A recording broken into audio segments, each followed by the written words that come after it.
It's a full moon, everyone. All my witchy single girlies out there. During a full moon cycle over this last summer, I knew I wanted to call in a partner, a soulmate connection. I wanted to call in a man that was healed, that was actualized, that could show up for me emotionally, that didn't shy away from my emotions, that was brave. But the top thing that I remember reflecting on was that I wanted and needed to feel safety in my relationship. I had never had a relationship where I felt held, where I felt completely safe in all areas. But I somehow knew that that was important to me.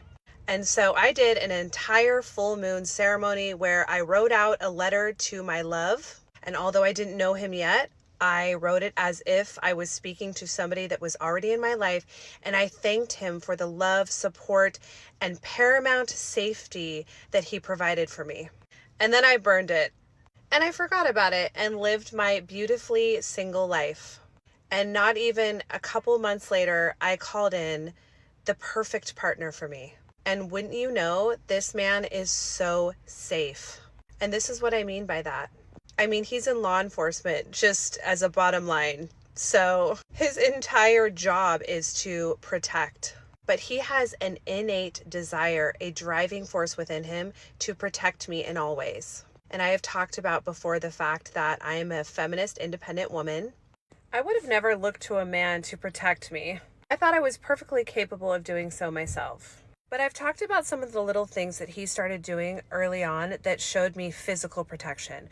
Walking on the outside of the street, having me sit with my back to the door of any establishment that we were within so that he could survey the premises and survey the doorways and make sure that there was no harm coming my way. He puts his hand on the small of my back and leads me in public areas. I never have to worry about my physical safety with this man. But it's in other ways that he looks out for my comfort.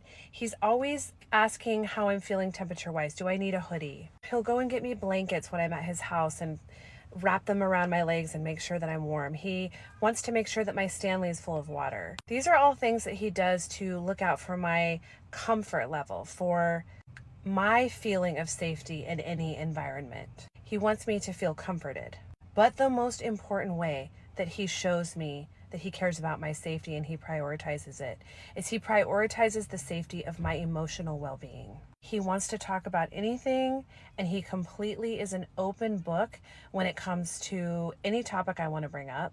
If I try to be avoidant and back away from certain conversations, he won't allow me to. He really wants to foster a sense of open communication and honesty. And what that has shown me is that there's nothing that I can't talk about with him. He will be loving, he will be open, and he will be kind. He offers a safe space to be vulnerable and authentically myself. He's not wrapped up in his ego so that me being myself or me communicating triggers him and causes a reaction that would make me feel that I couldn't speak to him about certain things. He's done his own healing to be able to offer me that emotional safe space. So my point is, if you're out here and you are leveling your life up, you're being really intentional about what it is that you want, you can manifest and bring in exactly what it is that you want and need, and it will exceed your expectations. And the universe will show up in ways that will blow your mind.